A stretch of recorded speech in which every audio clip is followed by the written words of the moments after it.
Wakil Ketua DPRD Kota Probolinggo, Fernanda Zulkarnain, kedatangan tamu dari paguyuban event organizer. Mereka mengeluhkan soal surat edaran yang diterbitkan Wali Kota Probolinggo. Mereka yang tergabung dalam paguyuban Wedding Probolinggo atau PWP bermaksud mempertanyakan kebijakan Wali Kota Probolinggo nomor 001-I COVID-19-2021 tentang larangan penyelenggaraan hajatan di masa pandemi COVID-19. Dalam edaran tersebut menerangkan hajatan resepsi di rumah dibatasi maksimal boleh dihadiri 10 orang, sedangkan di gedung maksimal 20% atau tidak lebih dari kapasitas 30 orang. Selain itu, dari hajatan resepsi seperti khitanan dan hajatan lain, tidak boleh lebih dari kapasitas 50 orang. Mengenai durasi hajatan maksimal dibatasi 2 jam, serta diterangkan tidak boleh ada hiburan apapun dalam perayaan resepsi.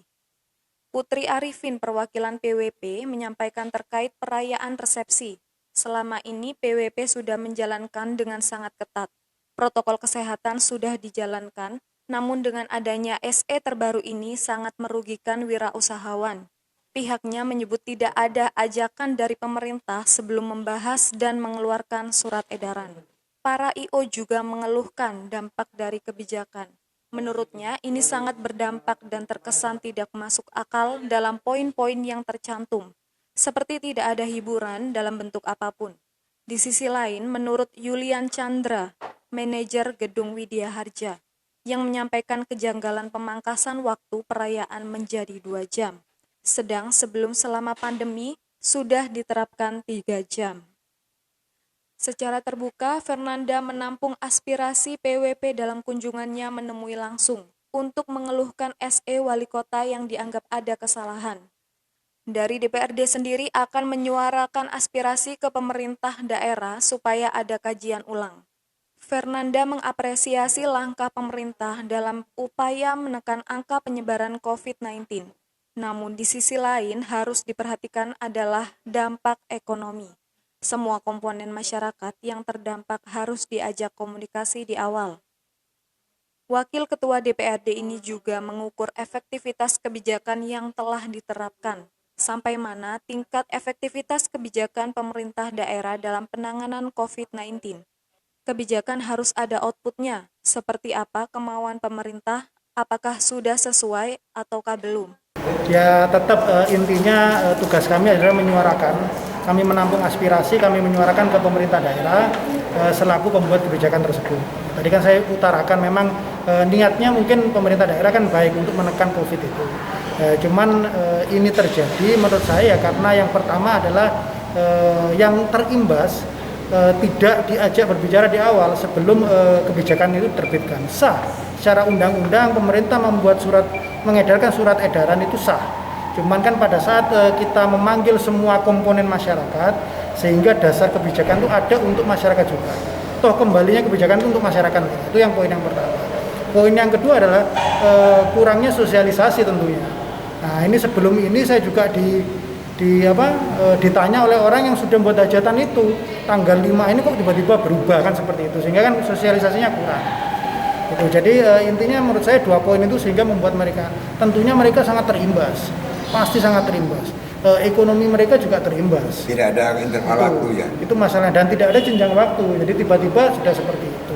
Ya kembali lagi saya akan menyuarakan membawa aspirasi masyarakat ini kepada pemerintah daerah. Harapannya biar berikutnya nanti SE itu betul-betul didasari oleh semua pihak. Walaupun pemerintah daerah berhak, oh ya saya tidak cocok dengan masukanmu, tidak ada masalah.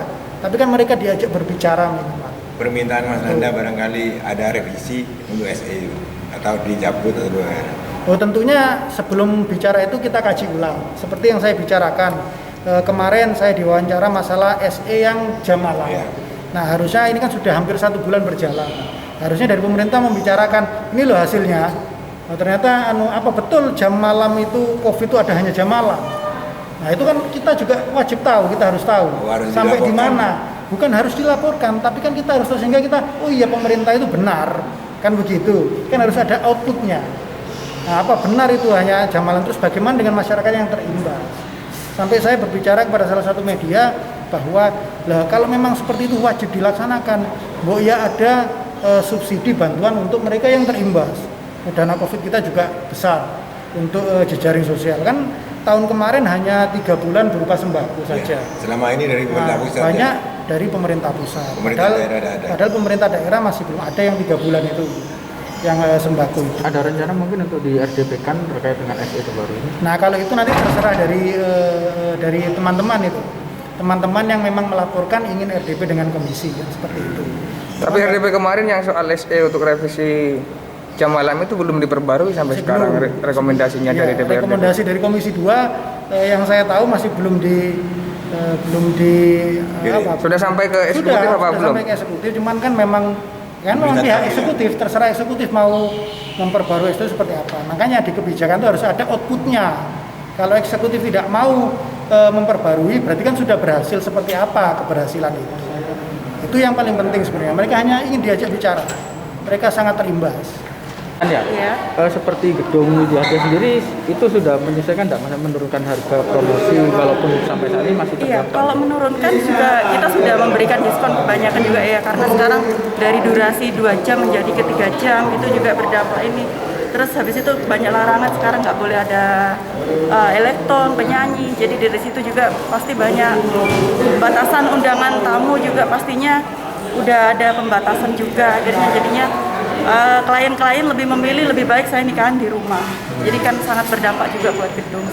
Itu di surat edaran terbaru kalau tidak salah kan hanya dibatasi maksimal 2 jam. Iya. Lalu menyesuaikannya seperti apa kalau memang waktunya cuma 2 jam? Kalau memang itu, Maksimal nggak, Mbak? Dalam waktu 2 jam itu? Sekarang kalau maksimal itu nggak mungkin sekali, karena sekarang undangan durasi minimal itu sampai tamu 500 undangan dengan batasan durasi 2 jam pasti kan sangat tidak mungkin lagi. Biasanya berapa jam kalau biasa?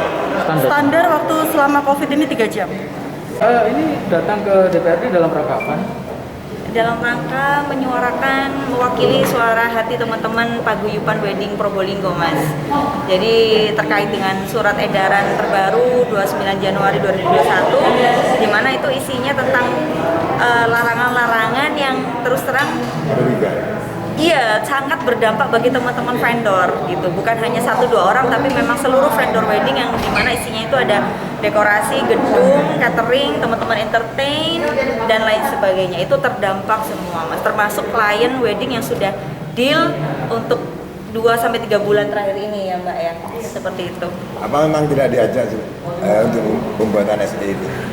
Kita nggak tahu dan kita dengar draftnya aja nggak tahu, apalagi diajak kayak gitu, Pak. Jadi kita sama sekali nggak tahu tentang aturan ini. Yang kita tahu hanya aturan jam malam, ya, jam malam untuk restoran dan lain sebagainya.